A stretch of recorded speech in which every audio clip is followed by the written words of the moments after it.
Uba Adelbert nongrum MLA ka Shillong North Constituency shibenta na ka jingkran jang u ha ka jaya lang ban IT ya ka electric scooty sa ka jet 24/7 ha ka jayaw lansonalin ha ka arpusan tarigurisaw araja arpusan kabala pelat pat baru ya ka ambulance ulaong bagi dan Kiba Thmu ban Pynthohbria ha ka day bat ka rukam pentulun ya ki scheme jang u ha ka constituency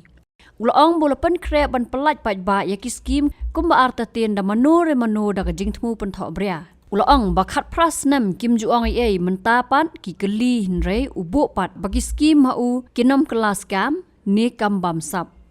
Dak bayatho bagi dan ki project syaki skol ulaong bamenta kasngi kini ki electric scooty ki pasong dor kombasan lak ai baro lai teli. Anang pen kre man plat pat ba ya ka schemes kumbala pen atatin manore mano man pelong negatif kat pras nem Kim keli ta ka scheme rebata keli ka scheme mga daladi ngong tang ni kowe ka scheme yang akan nak kan sa ka scheme kanum kela ka scam lanu but sheni ngan supply no but mentaru idon kipor idon ka ki project ki bamenin apo paridu school debruban banaten ni kowe ka program ka ba layo ru ya ka computer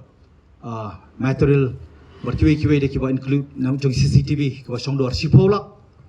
mat kani kiba ngan plat menta beri scooty electric scooty saka 24/7 jets song dor saulak kendai po arajar sauspa kanyo berki additional kalau kiba san laktam Habatin, pej bahagi ki shop